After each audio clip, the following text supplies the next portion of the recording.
Welcome to our 30th Annual Academic Awards Ceremony. I was remarking to someone, this isn't meant to in any way to sort of diminish the event, but I miss the moment where we normally gather in terms of having fellowship and dinner, and there seems to be some bit of that tonight. But as much as we can, maybe we can fill the room with our joy and our celebration. So I invite you to celebrate tonight in the spirit that is intended.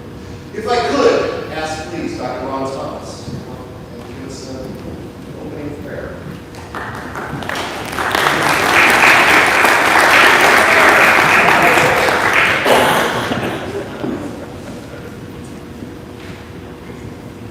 In the name of the Father, and of the Son, and of the Holy Spirit.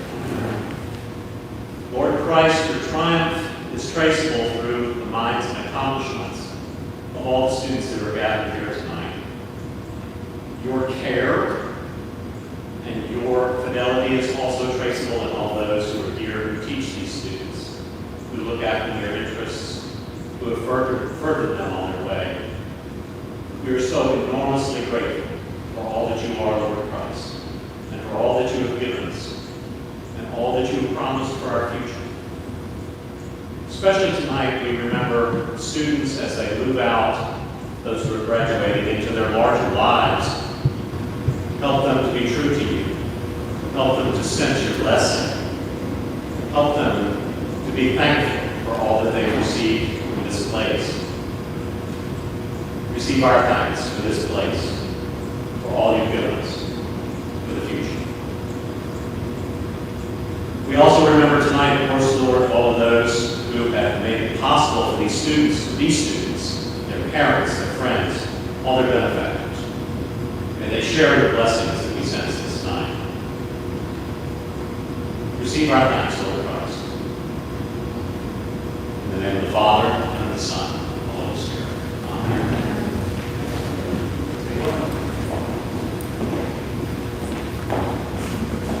Thank you, Dr. Thomas. I'd like to then bring to the podium Dr. William Deerfelder, President of the college, for some opening remarks.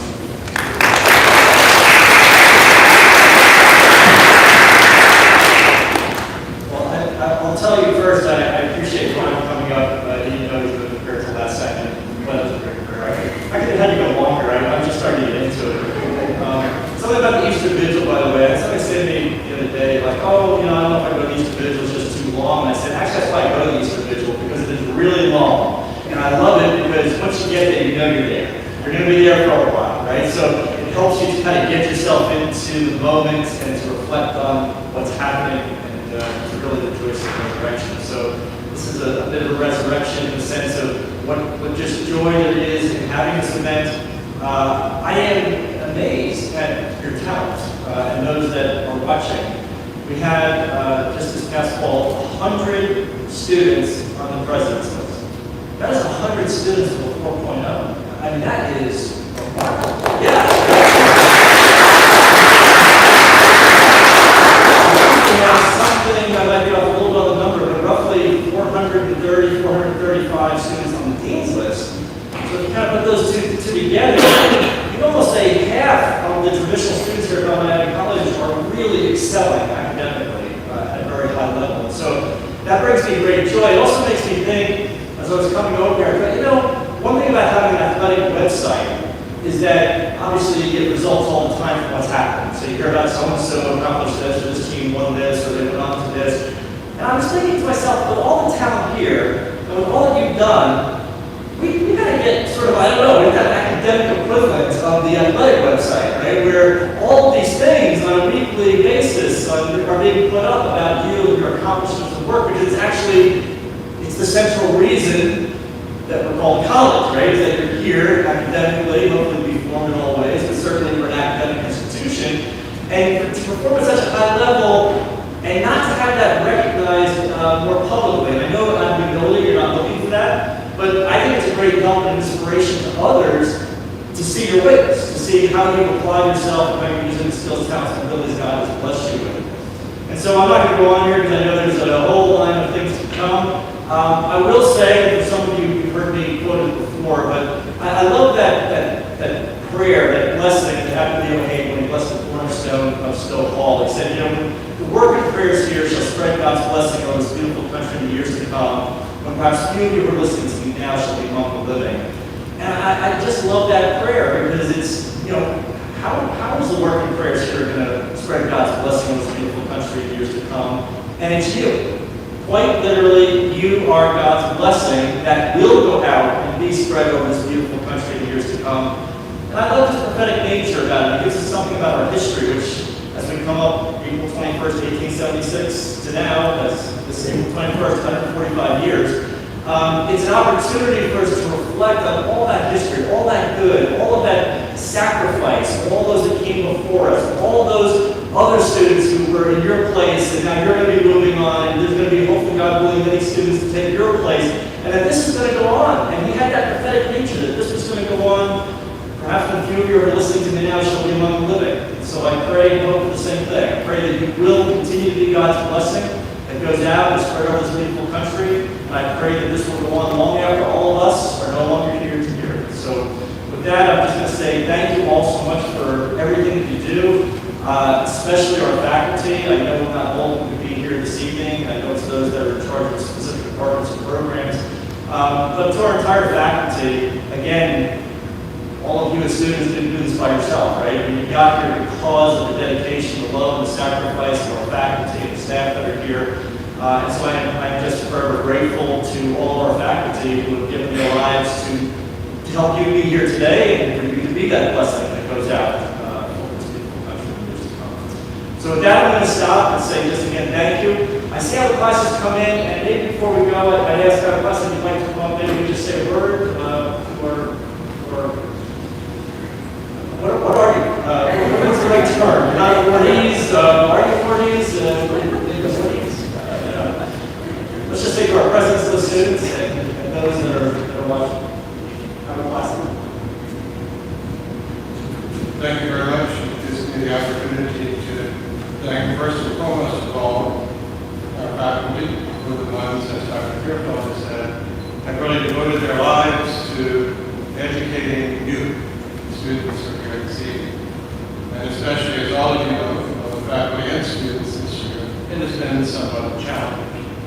I'd like to express my thanks also to Dr. Fairfield for his leadership as last spring, just in the midst of things shutting down and everything stopping and wondering what's going on, it was very clear that if at all possible, we would be open this year with students on campus and in class. And I think that's been, from the dedication of the entire college community and the hard work of the entire college community together, has been a great benefit to all of us, especially the students.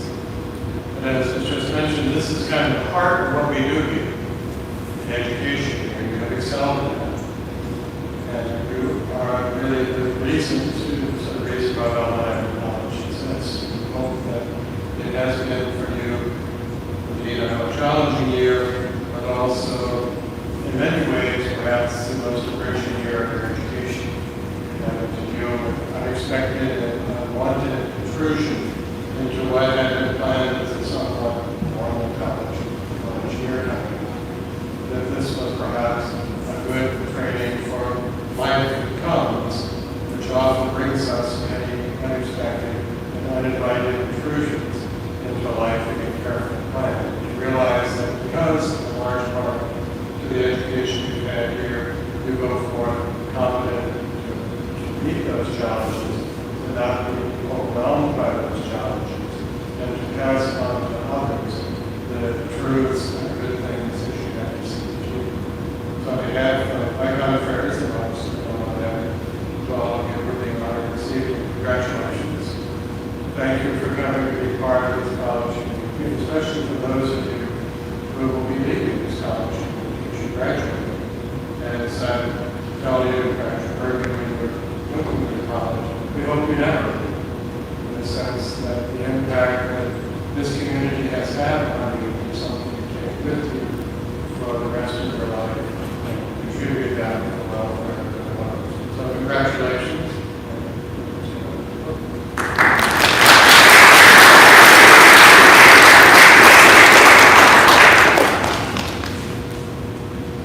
Thank you, President Fairfield.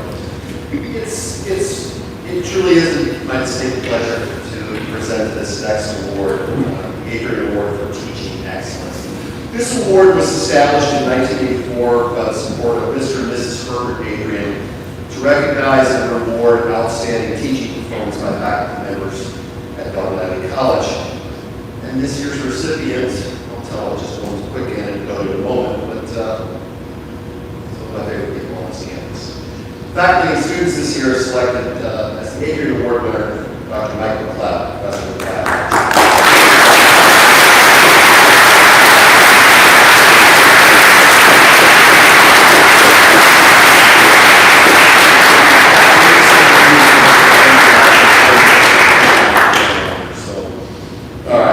Dr. McLeod joined the Abbey in August of 1978. So if our numbers are correct, he's completing his 43rd year on this campus. That speaks so much to his tireless work. He has worked over those decades to grow and develop the biology department into very much what it is today, a beacon of excellence on this campus. In his nominations from students in his upper level courses, Several important points about his approach to education were noted, and I thought it important to put these down. First one, he has incredibly high standards for his students, and he pushes all of us to be the best. Another one, he puts much time and effort into making sure his students take away from his classes a truly deep understanding of the sciences. He can be known as a top professor in the biology department, but it's only because he believes we are all capable of great things. He not only cares for his students as academics, but as people. He is the perfect example of excellent teaching. I want to offer up also my own thanks as a young faculty member in 2008, living in the science building in the deep, dark dungeons and hearts of that place. I would often go to Mike's office and say, help me out here. Help me out with this course, what's going on, this student. And he very much has shaped it for me. So please, let us honor this year's award winner of the Adrian Award for Teaching Excellence, Dr. Ryan McLeod.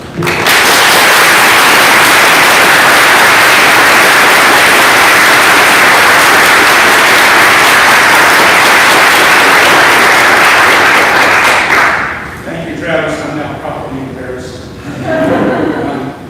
And my dear fellow in the class, so faculty, colleagues, students, thank you very much. This award is very much a surprise to me, partly because I know there are many other faculty here who deserve it much more than I think I do. I have been fortunate in my career here to be surrounded by faculty colleagues all across the campus who are immensely talented as teachers and mentors. These colleagues have encouraged me and have taught me to see relationships that have extended my understanding in many areas outside my own somewhat narrow field of specialization in biochemical and evolutionary genetics.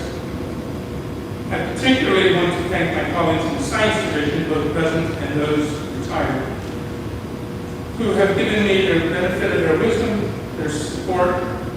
They have, along with my students, challenged me to think more broadly and deeply about biology and to understand its place in the context of the world.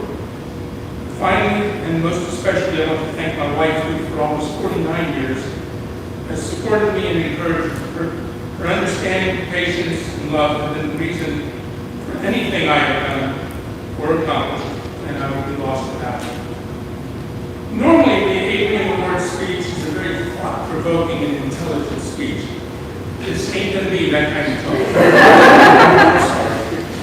I was talking to Simon at the end of last week, and we were sort of talking about some of the characters we've known here, just a brief walk down memory lane.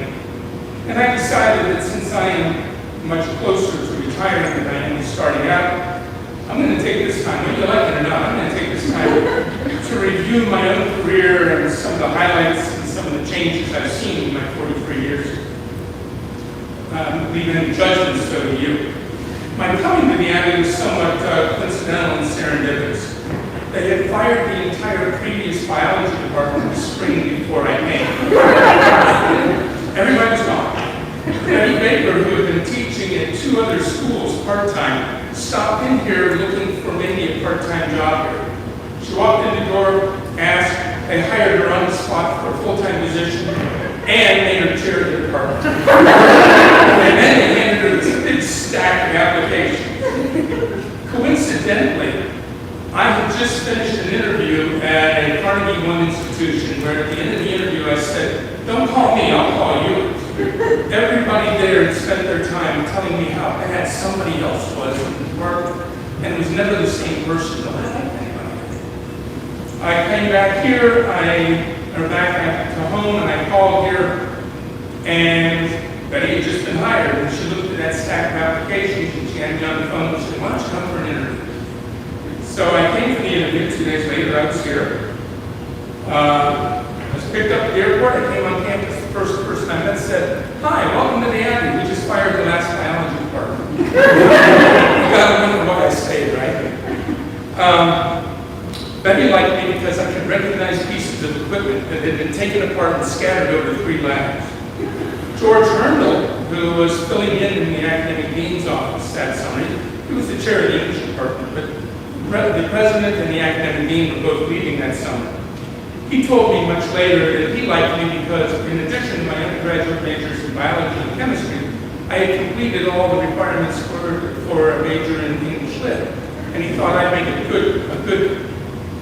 I'd fit in well to a liberal arts campus. I had a contract offer at the end of the week, came expecting to spend maybe 3 or 4 years here, that's about it. Eunice Cronin came as our third person. She was a botanist. The three of us, and then Sheila Riley when she came, became very close, as close as family. And there was actually something of a family atmosphere back then. Still is to some extent. There were advantages to our situation. We decided that we were building a department from scratch. There were only a couple of biology majors, students around, because the chair of the science division had a meeting with all of the students when the department was fired and said, we're not going to have a biology department, you should all transfer. Most of them did. There were a couple who stuck around. Those few who stuck around happened to be really good students, and they were the ones that helped us get the department going. Those who graduated in the first couple of years, a couple of them went to medical school, a couple of them went to PhD programs, one of which is now a senior research scientist at the EPA.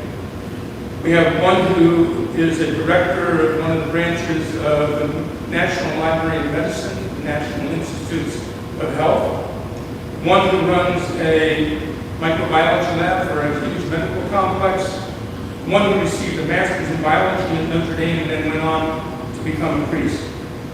We have kept a strong tradition of graduating strong students. So far this year, we've had a student accepted to medical school, vet school, dental school, pharmacy school, one accepted to a PhD program to work on cancer genetics, one to work on a master's program in business, this is a biology major, at Wake Forest, and one going to a master's program in bioinformatics. We decided as a department we needed traditions, and of course there weren't any, so we started our own. It used to be confusing to find the stairwells to the second floor in the science building. So our students got together and they put signs up on the doors saying stairway to heaven. If you've ever climbed our little part of heaven up there, one of the things you're going to find is a deer grazing peacefully in the hallway. And one of the traditions we started was an annual Christmas party with our students. We call it the Deck the Deer Party. Our students, we bring the food and the beverages, and we encourage the students to be creative and decorate the department, including the skeleton and the deer. We have skeletal claws. The students sometimes get a little bit too creative, and as faculty, we have to come back and do a little surgery here and there. We started a Saturday afternoon volleyball game out behind the science building. We invited faculty and students from all over campus. Students and faculty came from all sorts of departments. And Father Arthur and Abbot Classic and Father Classic came. We had a couple of rules. That we didn't keep score. Every point was a game. So we worked hard for that game at every point. The other thing was you couldn't spike unless you just couldn't help it. No spiking unless you just couldn't help it. Anytime the ball got close to the net, Abby will remember this, Father Arthur, this nice, kind gentleman, would get vicious. When the point went against his team, Father Classic would occasionally be hearing muttering, "Oh Lord, how long will the wicked prosper?" You know the old Joni Mitchell song, "They paid paradise and put a parking lot"? That's our big volleyball. Another thing we started was a weekend trip to Highlands Biological Station. We would take a dozen students up to Highlands every fall. They'd spend the weekend up there eating my cooking, the other faculty would help a little bit. And then we do some interesting biology. We always started out with a hike up to Sunset Rock, which is a granite outcrop overlooking the town of Highlands. We'd watch the sunset, then hike back down, have dinner, and then I would lead a nighttime walk up the side of the mountain, hunting salamanders and whatever else was out. In the biology department, we've always considered a field trip as successful if we come back with all the students we left there. At Highlands, it was successful if nobody went over the side of the mountain. We used to have a philosophy professor here who would tell students in his classes that scientists were heathens and they could not appreciate the beauty in nature. Father Arthur and Abbot Plaskett both came up to Highlands with us several times. And they would offer Mass on Sunday mornings. They would offer Mass out in front of the lake, on the bank of the lake there with the sun just coming up over the lake. And I think that was both beautiful and inspirational. We stopped going to Highlands as the athletic program grew and coaches started insisting that students be on campus Friday afternoons and Saturdays for little things like games and practices. We used to have an endowment fund here, faculty welfare fund, not development fund. Excuse me. It was administered by the faculty development committee. Faculty could get $2,000 a year from that. We lost it when an academic dean decided that he needed the slush fund and he found a loophole in the restriction. We used to use that fund to go to meetings, we could get paid to develop a course during the summer, and we could use it for research. I used it for research one year to get the preliminary data I needed to apply for a grant from the foundation. I got the grant, and the research was really interesting, especially when I got shot at in Texas. But as a result of the papers I published then, I got an invitation to give a paper at a meeting in Edinburgh, Scotland. It was held as part of a symposium on population genetics as part of the annual International Congress on Malacology. They were paying for the trip. It wasn't going to cost me a penny, and it was Scotland, so of course I'm going to go. The meeting was at the University of Edinburgh, and they put us up in this old dorm. It looked like an old castle, but it really wasn't. Inside it was like a dorm. There was one bathroom in the middle of a long hall. I'm unpacking my bags, and I'm looking around, and all I see are women walking up and down the hall. And finally, I go back down to the desk, and I say, I think maybe you made a mistake. I think you saw Michael and Red Michelle. The guy behind the desk said, no, we didn't make a mistake. We just hand out the next key to the next person coming up. We don't look at the names. I said, there's a problem here. I'm the only male on that hall. The guy behind the desk looked up at me and smiled and said, good odds. We have a hall meeting very quickly to work out the bathroom. The first year I was here, I went to the State Academy of Sciences meeting. Faculty came up from all sorts of schools around the state, including Elon, Queens, and High Point, and all. And they all were telling me how lucky I was to be at the Abbey, because the Abbey was a step or two ahead of their schools. The difference was they all ended up hiring presidents who stuck around for 20 plus years. And so they had this one long, consistent vision, fundraising and all. In my time here, we've had 12 or 14 presidents and 12 academic deans, not counting the 2 times I've went for a short period. To give you a sense of some of the presidents we had, the one that came that first summer I was here was Father Neil Tobin. Father Tobin, a group of us were in a meeting in Stowe Hall on a Friday afternoon. We came out of Stowe Hall and we see Father Tobin in the parking lot out here, and he's copying things down. So we go over to him, Father Tobin, what are you doing? He said he was copying down license plate numbers. Okay, well, he said he had decided that anybody who was dedicated enough to be on campus at 5:30 on a Friday afternoon were the ones that deserved raises. Those were the ones who were going to get raises in the year. 2 of the guys carpooled. And we said, and they mentioned, Tobin's response was, that's okay, I'll catch you next year. The next president, when we invited Tobin to leave, was a guy named Bob Howard, who was here for 1 year. He set the tone in the first faculty meeting. He stood up in front of the faculty. Now, y'all, you don't have to worry about your salaries. I can fire y'all today and replace you in 3 days. That set the tone. In my opinion, there, besides the Abbott, who was an interim 1 year, and Abbott Oscar, who was an interim 1 year, there have been three good presidents, or three presidents who were both helpful to the college and good people. That would be John Dempsey, Bob Preston, and Bill Griffith. John Dempsey is the one who nominated me for the American Council on Education Fellowship. And when I finished that, he was the one who made me the Associate VP for Academic Affairs. Abbott Oscar is the one who told me to come into his office when he was the interim president. One Friday afternoon, he sat down and said, on Monday morning, I'm firing the Vice President for Student Life and you're taking over. This was in addition to being the Associate VP for Academic Affairs, directing the adult degree program in summer school, and teaching half-time.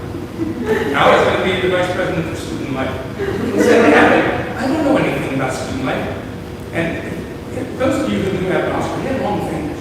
And he shook that finger at me and said, it doesn't matter. You want a contract next year, don't you? We negotiated. I finally decided I would do it for 18 months. And after I said yes, he said, thank you, by the way, I can't pay you anything extra for it. Okay.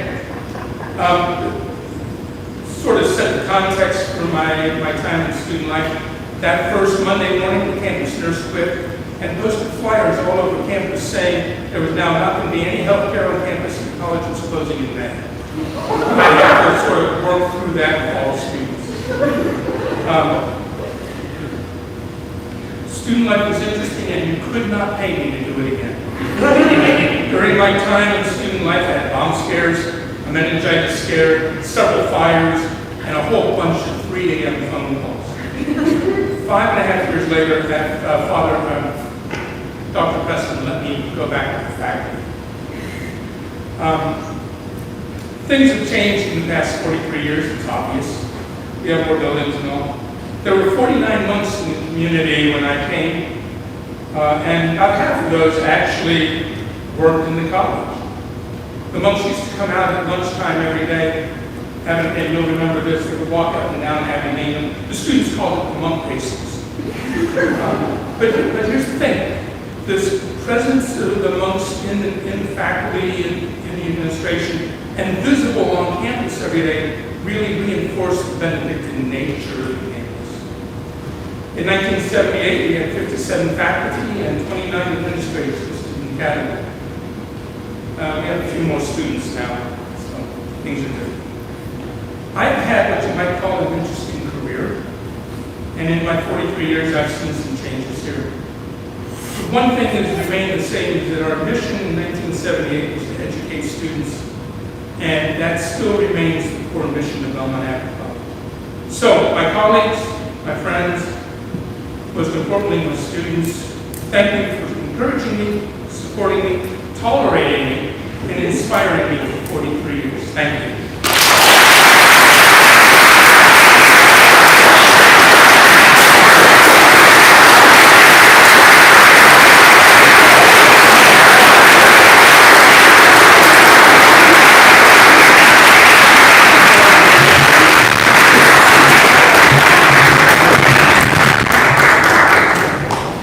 So it's my pleasure actually to present the formal award to Michael Glass.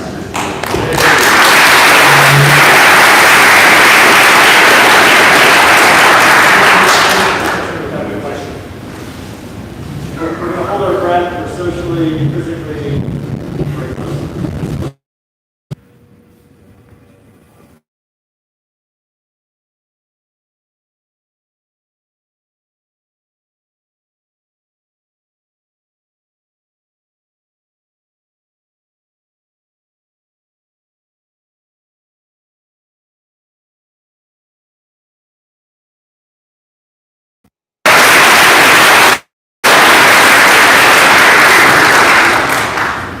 And now we'd like to recognize our students who have been nominated by their departments for Academic Achievement Awards. Department chairs, please come forward when I call out your name, department, and then students, please come forward when I call out your name to accept the awards to my left. We'll have the opportunity to hold our applause until all students have come up and received their awards. And Sharon also has that picture of everyone.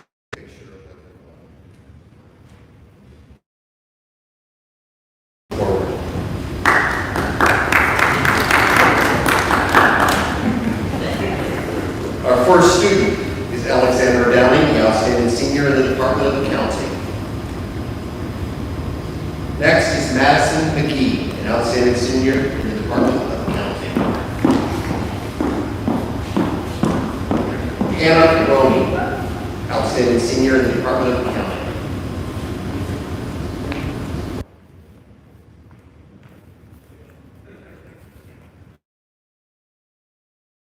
Outstanding senior in the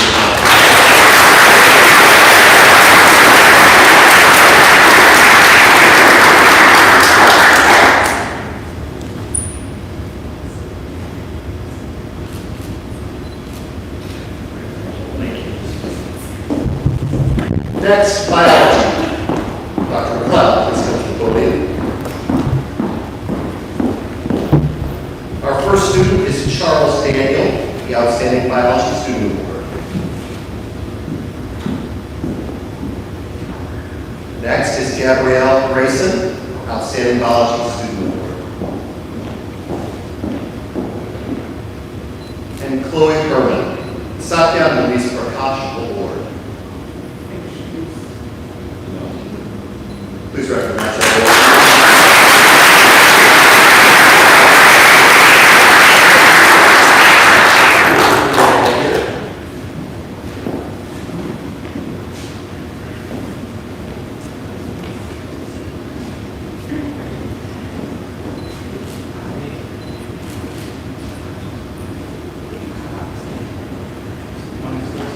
You're all gonna hold your breath.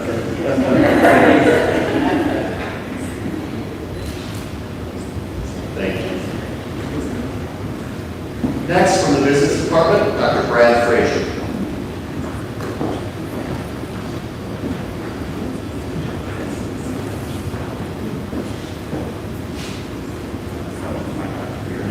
None of them are there? Okay, well, we're gonna call out their names. Okay. Benjamin McQuaid, our outstanding senior business major, and Colby McQuaid, our outstanding senior business major. Please recognize those achievements.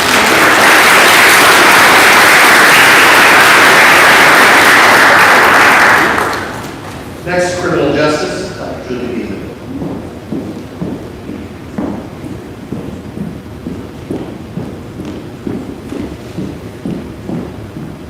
The outstanding senior in criminal justice, Genesis Gonzalez. Please be welcome.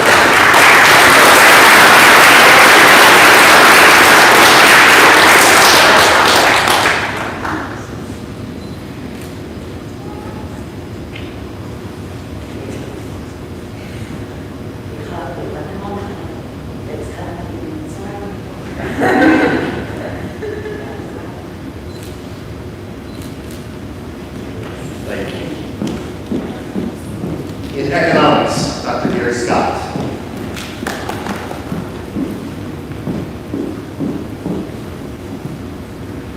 Our first student is Abigail Housel, top economics student award. Also Lily Mullen, the top economics student award.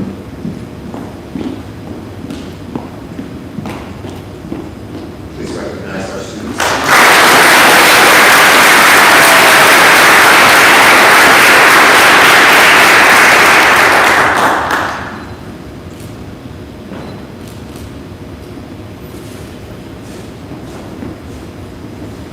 Next, I'd like to ask Dr. Sarah Powell, education, please come forward.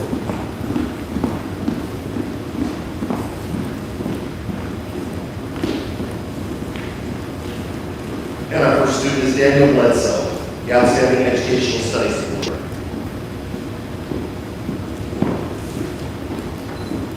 And also Alondra Garcia, our Outstanding Student Teacher Award. Please recognize our outstanding students.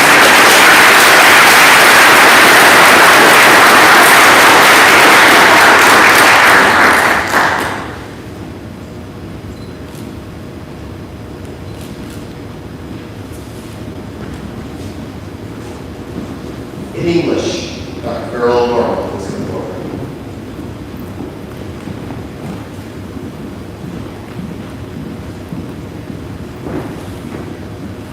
And our student of the year in the Department of English is Mary Lang.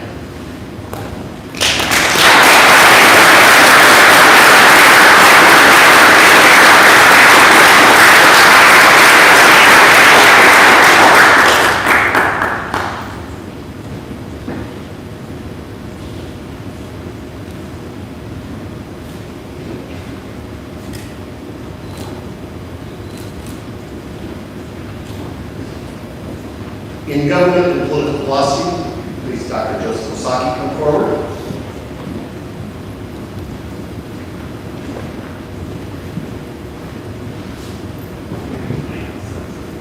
And our outstanding student in government and political philosophy is Todd Nashburn. Please come forward.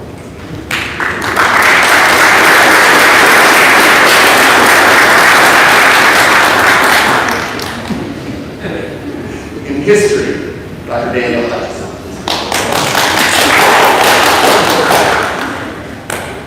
Our first student is Morgan Castro, Lifetime Award in Excellence. And Caleb Kowali, please come forward as the Father Thomas Ostrick Excellence in History Award.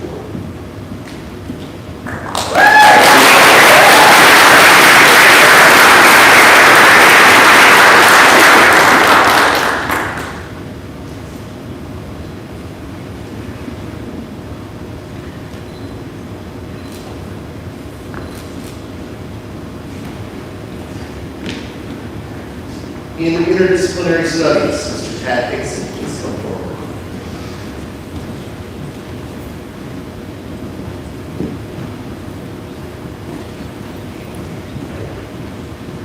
Our first student is Brett Bishop, the Academic Excellence in Interdisciplinary Studies Award.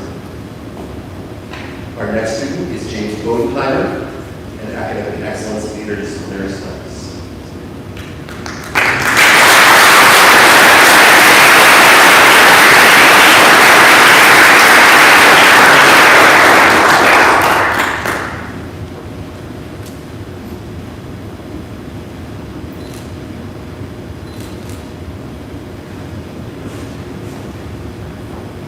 In mathematics and physics, Dr. Igor Strugar, please come forward.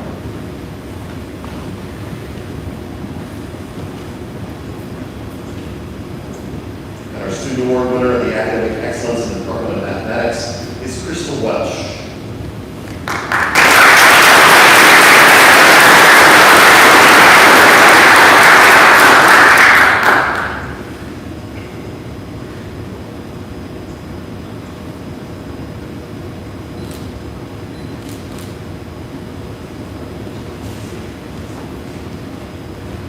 From the Philosophy Department, Dr. Matthew Siebert, please come forward.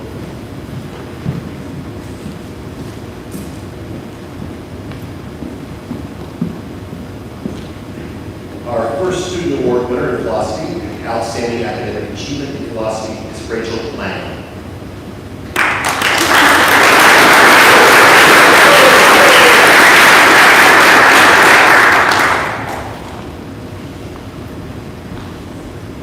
Second student with the Outstanding Academic Achievement in Philosophy Award is Justin Scott.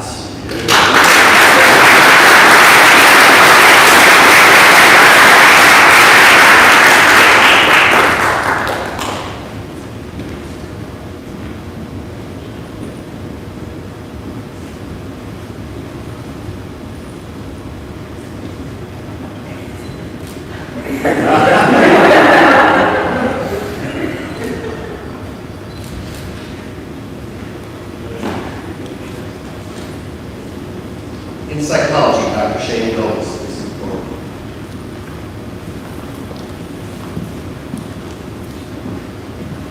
Our first student is David Gantz, top senior in the Department of Psychology.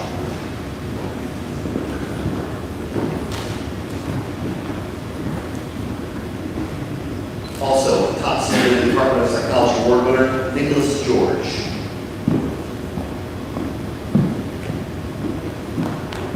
Our top junior in the Department of Psychology award goes to Adam Westland. Please recognize our award winner.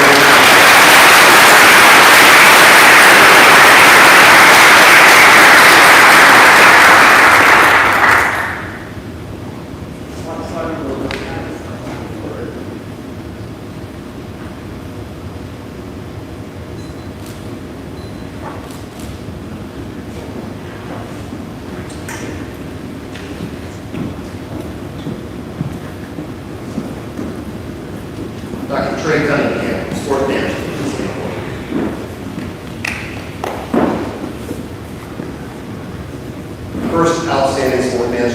award winner is Bailey Horn.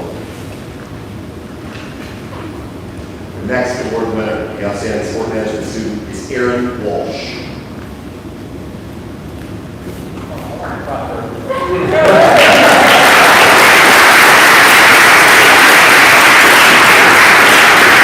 Our outstanding motorsport management student award winner is Alexis Patton. Please come forward.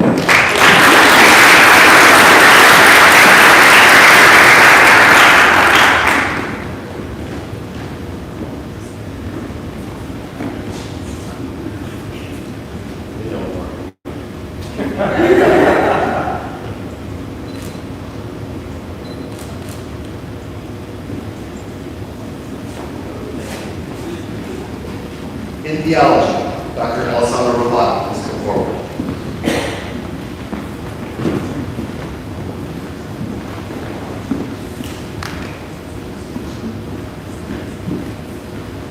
In theology, we'd like to recognize Patricia Maria Kuhlman, Benedict XVI Award winner for excellence in Catholic theology.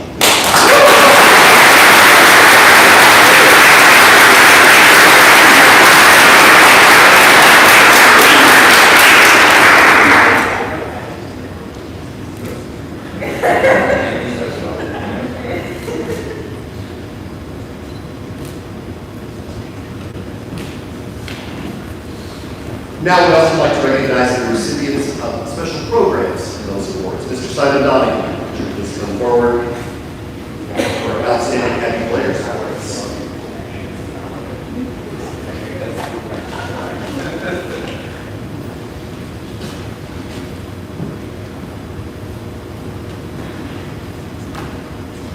Our first student is Michelle Moss.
Next, I'd ask Dr. Joshua Friend to come forward to present awards for gold.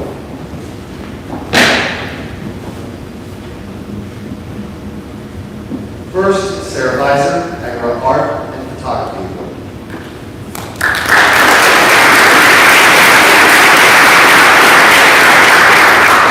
And Mary Lang, the Gene S. Moore Literature Award.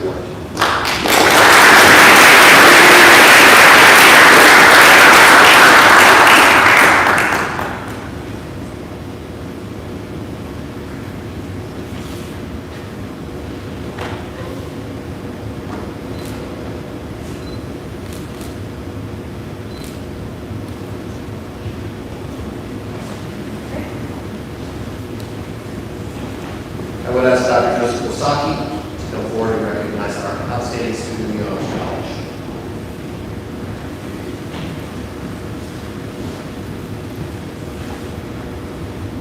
The award for the Outstanding Honors College Senior Award goes to Lily Mullen. Please come forward.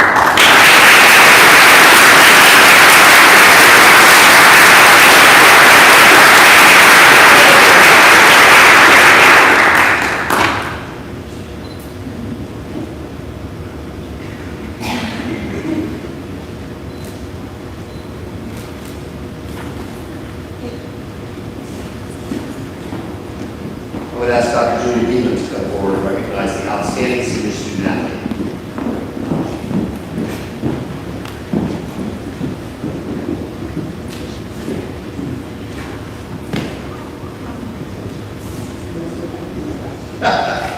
This award goes to Patricia Maria Kuhlman.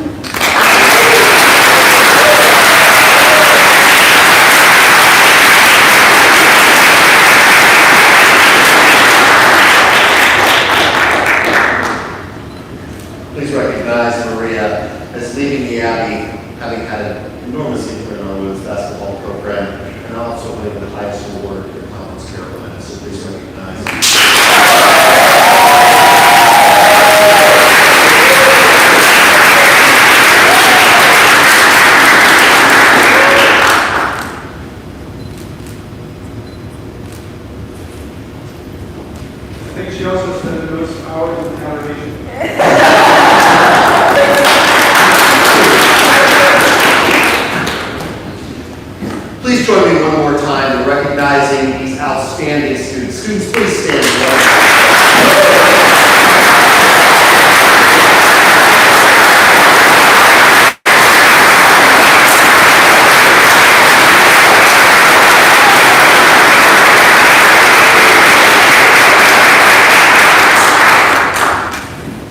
So on behalf of all of us in this beautiful, wonderful college community, I'd like to thank you for coming to this evening and indeed engaging in that spirit of celebration. I would especially like to salute Dr. McLeod, our Academic Award winner, thank him for 43 years of service and direction and energy to the school, as well as his thoughtful travel down memory lane. Thank you.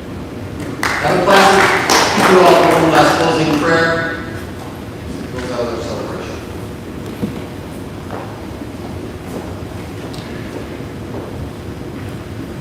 Personally, also, congratulations to Mike, who started teaching in August of 1978. It's the only one who has more years. Let us pray.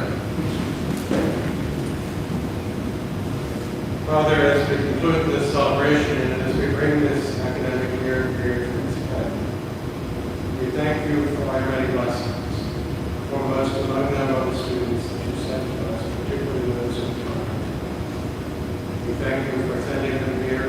We trust them to your provident care, that you watch over, protect, and guide them through their lives. We ask for continued blessing in our entire college community. We may indeed continue to educate men and women through the goodness of life. We ask you to bless the benefactors, remember those who have gone before us.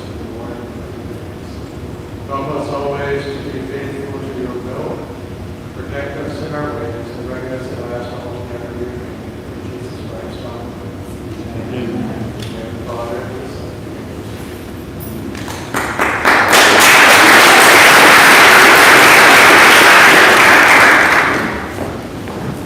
We wish you all well. Good night, and thank you again.